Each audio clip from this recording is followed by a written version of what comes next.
Caving accidents in Wales are rare, but when they happen, the outcome for those involved depends on the speed and efficiency of the rescue operation above ground. Now, an improved internet service will help improve that operation. It will allow all of the South and Mid Wales cave rescue volunteers to be contacted simultaneously when their rescue skills are needed. Hamish Auskerry reports.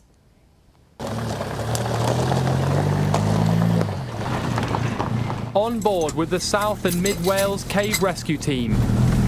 This time we're out on a practice exercise in the upper Swansea Valley. This is one of the entrances to the Ogof Ffynnon Ddu cave. At a maximum depth of more than 300 metres, it's the deepest cave in Britain. In some cases, a rescue can involve a walk of many miles, usually along much narrower passages than these. How are you feeling, Jules? The casualty on this occasion is one of the team, only pretending to be a caver in distress. Well done, Jules, you're doing really well. What we always try to do is have a realistic scenario so that when our first aiders come into practice, it seems real to them and they're the kind of injuries that we would get. How often do people find themselves in a situation like this in a cave? So surprisingly less than you think. Caving seems like a really dangerous activity, and it really isn't. We spend a lot more of our time looking for people who are lost in a cave or can't find the way out. And these kind of more serious injuries are less often. So these are the sort of things that only happen once in a year or two, really. Ready, brace, lift. But when the worst happens, these volunteers must be ready to risk their lives to save others. OK, coming through, guys. And the terrain makes it harder too. The team says if they walk for 2 hours into a cave, it can take up to 20 hours to walk out with a stretcher. We need a strong team, a big team, particularly if the casualty has injured themselves a long way into the cave. It can be hours to extract them, to get them out safely, even days sometimes.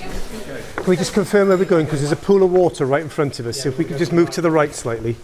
Cavers come from around the world to visit the Brecon Beacons, which has some of the most spectacular caves in Europe. But with the beauty comes danger. And if you get lost, stuck or injured down here, the team that comes to help you down here needs to be coordinated up there. Dragon 1, this is Dragon Base. Are you receiving? Simple technology has been used to communicate emergency calls for decades. But now the depot has been connected by OpenReach to a fast internet connection. Dragon 1, standing by.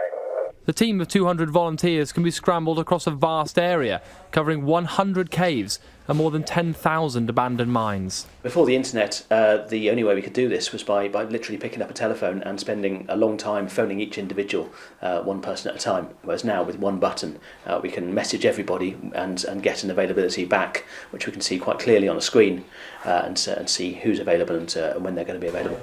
The cave feels worlds apart from the rolling hills and countryside, many metres above. Okay, just getting through the hole now. Rescuing someone from this underground maze, a successful practice today, but a potentially life-saving mission tomorrow. Hamish Auskerry, ITV News, in the Brecon Beacons.